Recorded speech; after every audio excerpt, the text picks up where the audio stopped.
وعليكم السلام ورحمة الله وبركاته. أعوذ بالله السميع العليم من الشيطان الرجيم. الحمد لله. بسم الله الحمد لله الصلاة والسلام على رسول الله وعلى آله وصحبه ومن والاه. خبجون دوتا فردوتوتا إن شاء الله أكما ما أنت نقادو بني قاف في دي بساتكو يرو قبابدو إن شاء الله وبليس خيني علي يوجين كونا مقا خانكي جلقبا أمانتي خيسة ترتيسان اتنبي كمتو إن شاء الله قوتو في الدول ألوتا أكسم أمانتا خيسة ترتي إن شاء الله نمو بسمي أكسي انت عايقة لقافتين. هايا بسم الله الرحمن الرحيم الحمد لله رب العالمين. المقام كي ألوتا بنا برام قمتشون جرما يا سقليتك أورميا قطف godina Wallagga يا أورميا godina Wallagga bahaatti dhaladhe aanaa Sibusree ganda Burqaaxaaloo jedhamtu. Ani Isliminnaa wajjin reefa gadda wal baritu hin taane bubbuleera namni irratti hin beeku. Maaliif deemsa Isliminnaan jalqaba ijoollummaa kiyyatti sheeka tokko jira inni biraati diin islaamii kana sirriitti barumsa hin kennanirraan kan hafe nuti ijoollee sheeka jalatti guddate. Buloonni kun lama quxisuun koo kan irratti dhalatan lamaanuu islaama. Erga san lamani gara waggaa 12 wayii akkas deemaniiru. sagaleen dagamu Waa'ee sagalee jechaa jiranii sagaleen jiramoo hin jiru? anna biratti qoni dhagahama garuu warra koomentii sagalee jaa barreessaa mee. Sagaleen xiqqoo na biraa seenuu danda'a namni waan na bira jiruuf. Isaaniif jira hayyee itti fufu. Obboleessi kiyyaa obboloonni kiyya lama waggaa 12 ol erga Isliminnaa qabatanii. Anillee sheeka sana biratti yeroo inni shaadaa qabadhee jira ture. Sheekni sun garuu barumsa nun barsiisanii waa'ee amantii Islaamaa irraa quba hin qabnu. Sababni isaa isaanillee amantaa Islaamaa kana keessatti bara 2003 natti fakkaata jeequmsi Islaamaa fi mangistii gidduutti yeroo ka'e nama ramadaana soomaa turedha. Isliminnaa wajjin reefa haaraa waliin beeka osoo hin taane nama nu qajeelchuu hin qabnu naannoo keenya islaamonni baay'ee waan hin jirree fi kan jiranis nu bira irra guddeessitti habashoota ofitti nu qabanii nu balaaleffatanii hawwii Isliminnaa keessaan kan ka'e hanga duffii rukutuullee deemeera. Garuu barumsa diin islaamii argachuu hin dandeenye. Obboleessi kiyyaa biyyaa gadhiisee Finfinnee jira amma dhukkubsatee jirallee gadda yaada isaas ni kaasee hin jiru. Kanaaf ani Isliminnaa haaraa miti. Achumarraan bahee akka tokko kan himamuuf malee nageenya ofiif gaarii hin taane illee deemee bakka sanatti kan amantii kiyyarraati kaadhee gara amantii kiristaanaatti kan hin deebi'e. Achi deebi'ee biyya Sudaan keessaan waggaa hedduu ture amantii kiristaanaa keessatti waa hedduu barachaa ture. Gara koorsii 16-18 baradhe achi keessatti seenaan amantii Islaamaa ilaallata. Akka amantii Islaamaa qissaa irratti dhagahuu fi akka iddoo sanatti baradhu garuu waliin ilaallatu irraa fagoo jira.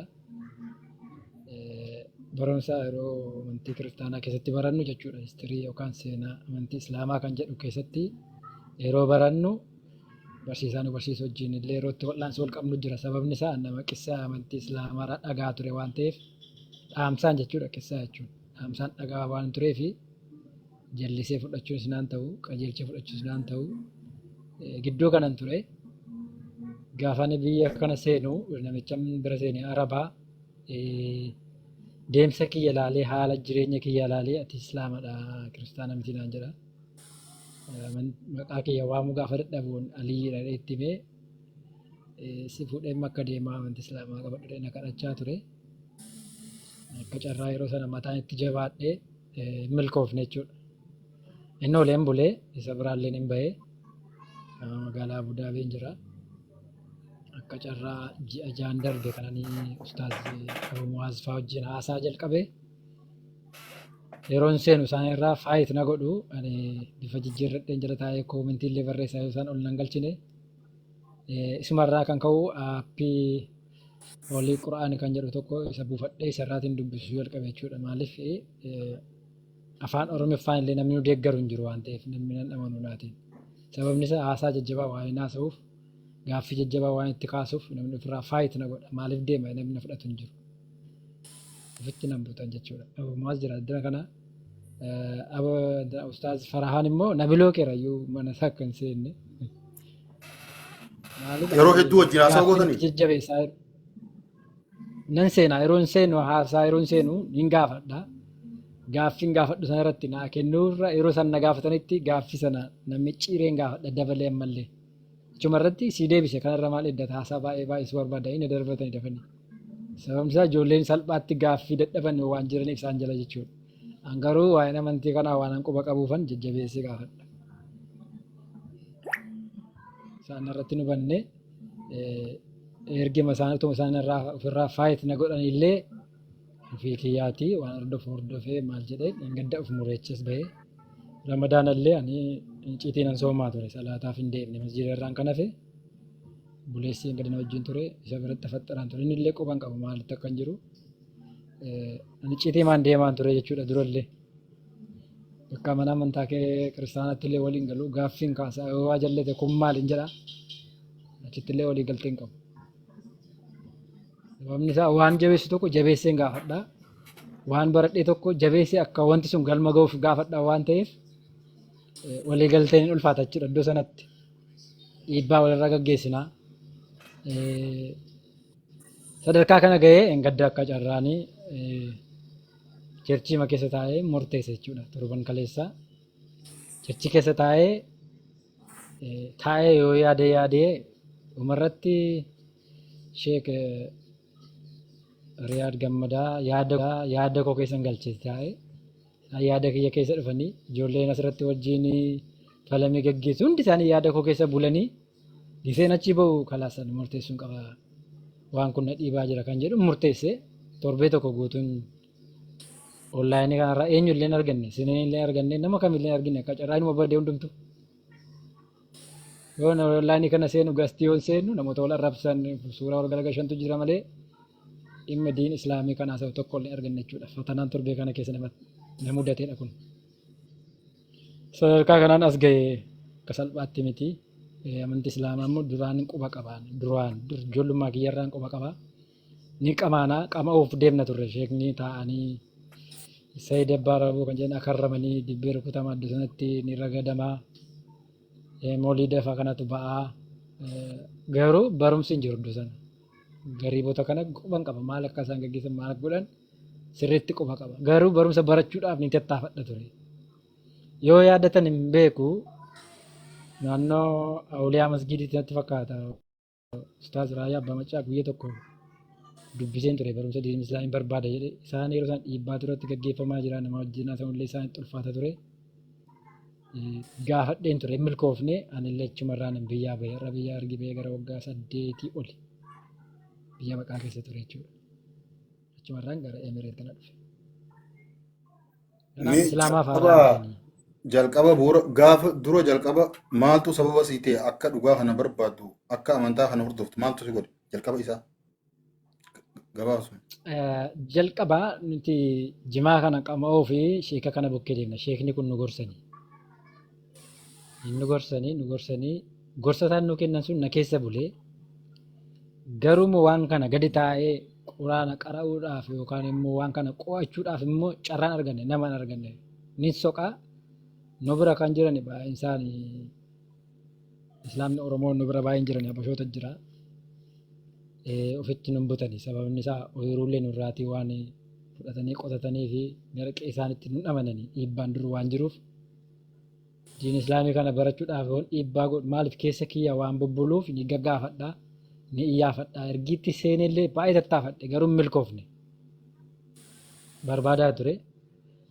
Guyyaa tokko dhaanameera iyyuu Anwaar Masgiidiitti ramadaana keessa isaa soomaatoo jirruuti naannoo Ameerikaan gibbiin jiraadha ture ijoollee biyyarraa yeroo sana rakkoo waan jiruuf akka carraa hiriirri hordoftoota amantaa islaamaarraa guyyaa jumaarra ka'ee jumaa sagalnu gibbii keessa salaataa turre. Yoo achii Osuma ka'u shahaadaan qabatin salaata san salaataa turte. shaadaa sheeka biratti qabadhe sheeka ta'anii Sayyid Abbaa Raboo akarraman kan shaadaan nu bira Akkamiin taa'anii duuba yoo deemne akkamiin duuba deebuu dandeessa? Mee achumarraa as baasee fidi hoo.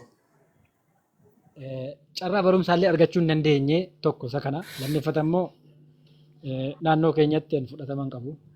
Rakkoon siyaasaallee ni jira. Achumaa ta'an bakka waa tokko tokkotti illee gara mana hidhaa deemullee waan jiruuf achumarraan mana hidhaarraa bahee hin ba'e biyyarraa gaafa bahu simannaan kiyya bakka biraatti yeroo ji'a lama sadiif Keeniyaa amman turetti hordoftoota amantaa kiristaanaa bira galee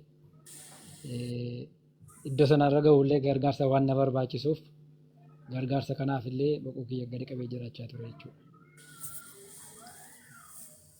Malee dhugaa kana soquuf hin teenye yoo amantii kanarraa duuba deebi'uyyuu dhugaa kana soquuf gadi hin teenye soqaama ture. Alhamdulillah garuu rabbiin na waffaqee bakka kiyyatti deebi'eera. Afooti lallaachuu fedha. Fakkeenyaaf wangeelarraa wanti gaafii keessatti uume akka shaadaa sanis qabatu fakkeenyaaf gorsi akkuma jirtu ta'ee maali wangeelarraa maaltu gaafii ta'ee ture kitaaba ati Quban hordoftuuf. qabu yeroo shaadaa qabadheeni waa'ee wangeelaa quban qabu. Wangeela ergiin deebi'ee tana wangeela qo'adhe. Erga islaamummaa waggaa saniif qabattee gara amantaatti achi deebite booda. Yeroo as deebi'u biyya Sudaanitti ana wangeela baradhe. Okay. Biyya Sudaanitti histirii amantii Islaamaa qabatee koorsii 18 kana baradhe. Kana keessatti waa'ee amantii Islaamaa gadi fageenyaan waa'een hordofuuf qeessaarra waa'een dhaga'uuf iddoo sanatti illee jabeessaa ture. Seenaarraa baradhaa sun turellee baruuleen sana bira jira garuu waan ilaallatu amantaa Islaamaa wajjin fagoodha.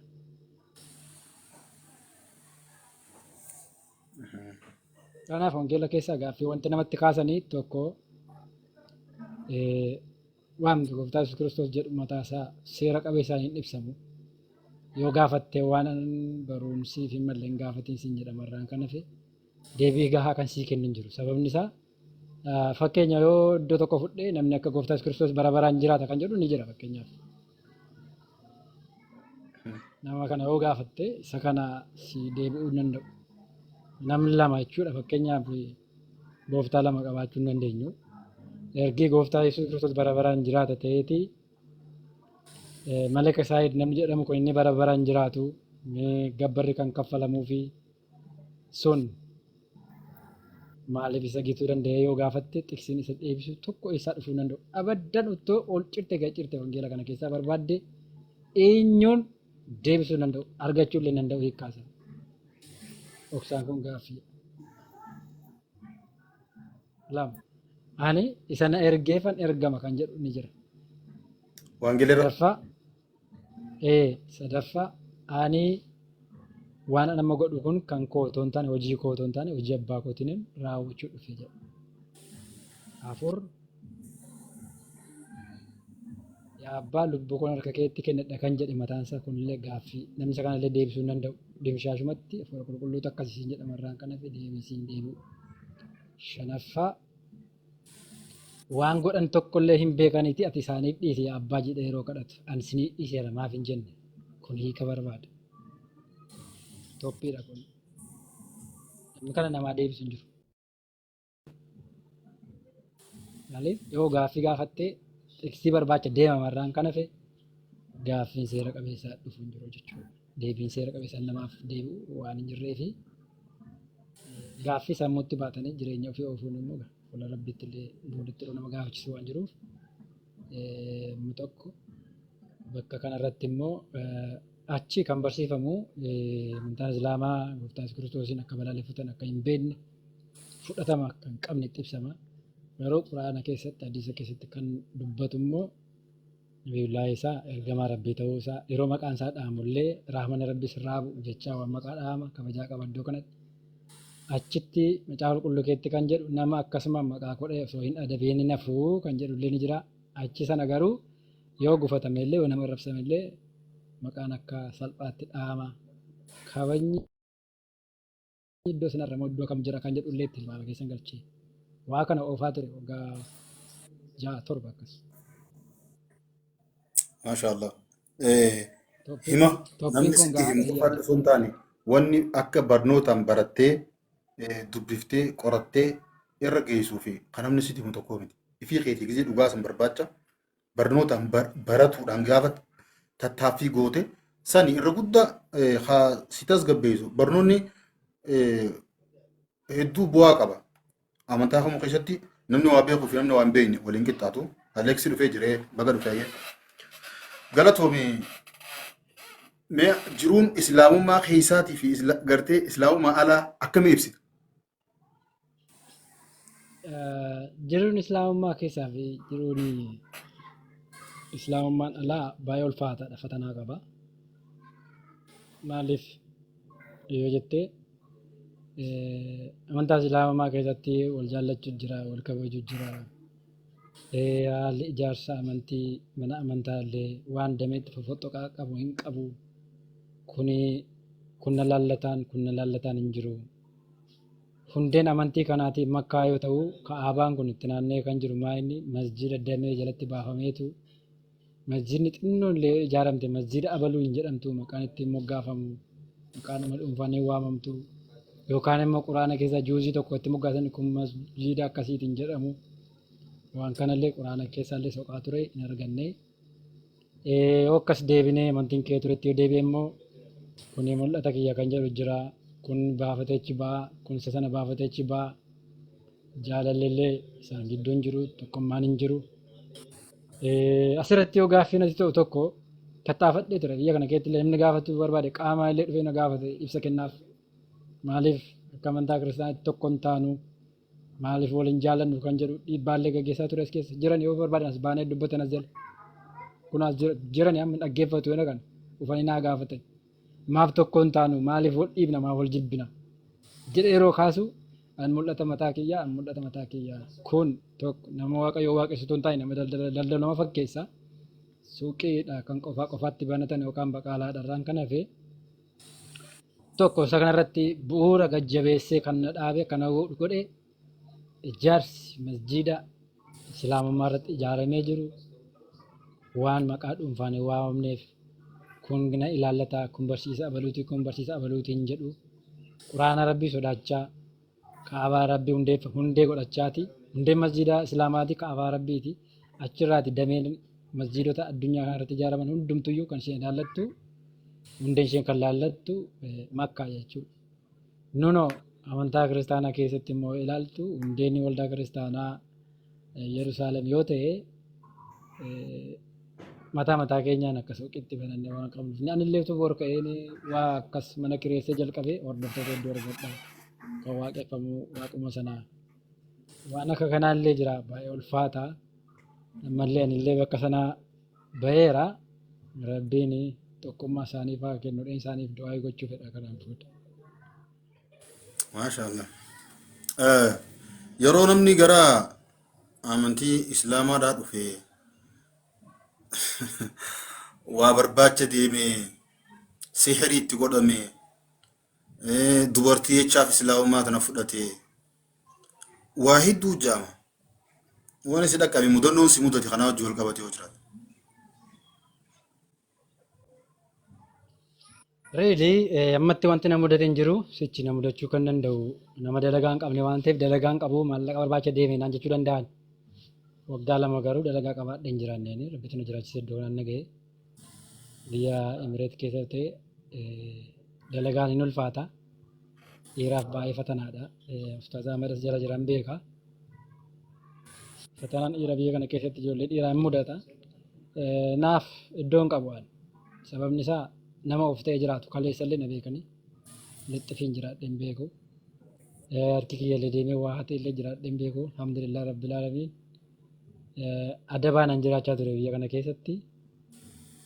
Yookaan immoo dubartii barbaacha deemeef kan jedhan immoo na beekani. Kamitti akka jiraadhu na beekanii. Sirriittan deebii ta'uufii nan danda'a. Nama deebii isaaniif ta'uudhaaf duuba deebi'u yookaan immoo nama gaaffii irratti kaasuuf deebii ta'uudhaaf dadhabaa miti. Isaan amma laaffisee dubbadhu kana miti. Waan dubbadhuutti ka'e ni beekan isaanillee. Kanaaf Ofiimuun hin barbaachisu sooshaal miidiyaa irra jirra waan ta'eef namni gaaffii qabu Abshir yaa amala wooma gaafachuu barnoota ta'uu danda'a. qofa wooma barumsa ta'uu qofa galatoomne aliyya Waa xiyya gabaabdutti ammas wanni si gaafachuu barbaadu ilma dhiiraati dalagaan bareedduun si hojii walma daaltu harkamnaan ni dalagatta wanti ammatti rakkoo tahee sitti mul'atu silaa osoo furamee furmaata harkatee jettee yaaddu yoo jiraatti. really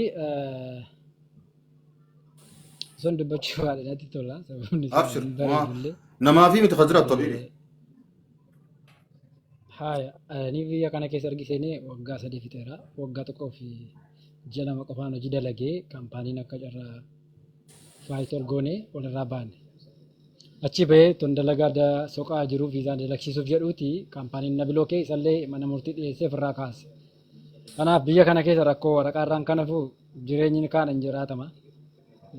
Ilmoon dhiiraa hojii yoo dhabe illee ni jiraata sababni isaa sochiin maallaqaa kaan illee waan jiruuf kana ittiin jiraatta.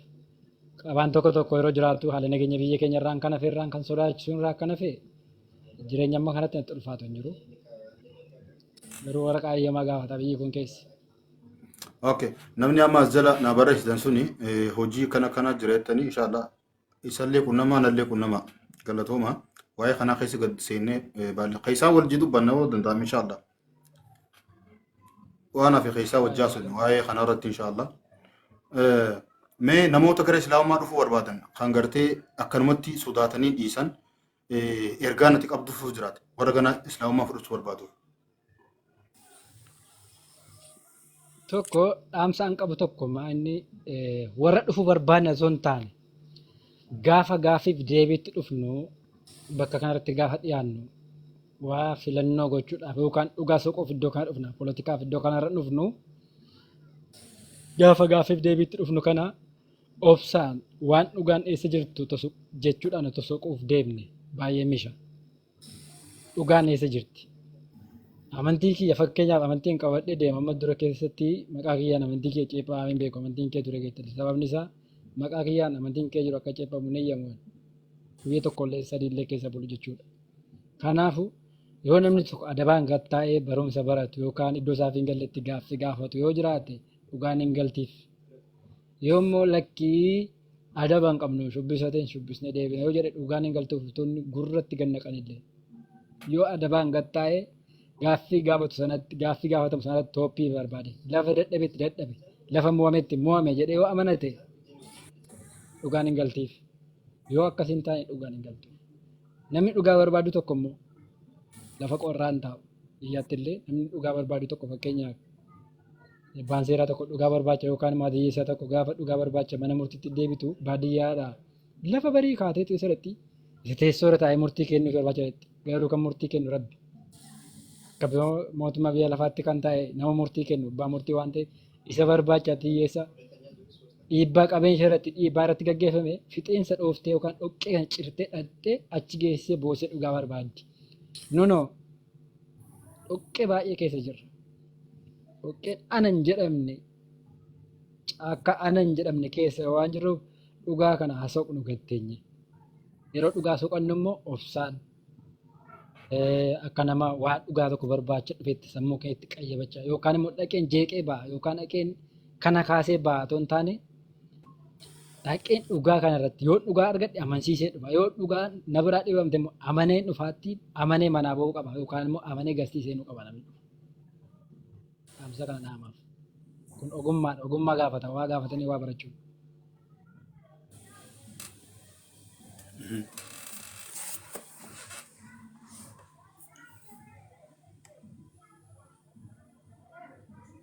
Tole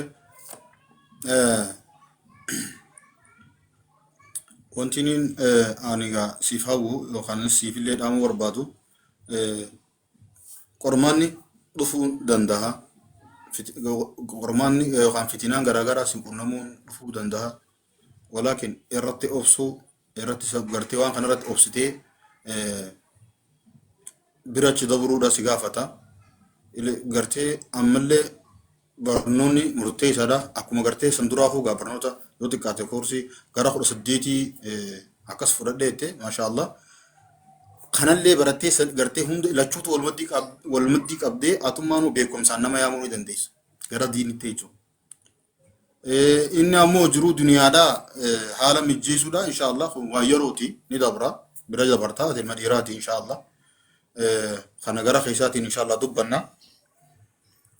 Namoonni obboleeyyan islaamaa namni kun nama dhiyeenya as deebi'ee akkuma dhagaa jirtanii inshaallah keessattuu warri Dubaayitti argamtan hanga dandeessanitti obboleessa keenya qunnama gargaarsaa miti isin gaafataa jiru. Qunnamaan iddoo hojii gaarii akka inni gartee hojjetee bira dabru inshaallah waa hundarratti akka inni hojjechuu danda'u nu taasisaa isin hin jenne inshaallah. Barakallahu fiikum. Yeroo inshaallah hamma muraasaa takka booda yoo rabbi jee walitti deebinee garaagarummaa gartee jiru irraa haasa'u teenya maaliif har'a ganaa guyyaa muraasa eega dhufte inshaallah sanumarrattu ati hanga dandeessetti qorattee hubattee dhufte rabbi irratti si haa dabalu inshaallah waan irra geessellee si iyyafanna yoo rabbi jee inshaallah dhaamsi akka waliigalatti dabarfachuu qabduu jiraate dabarfadhu obboleeyyan fantiqa islaamaa cufa hunda isaanitti thank you social media kiyya galatoom ibsa haye itti fuuf namni galatoomfattuu jiraate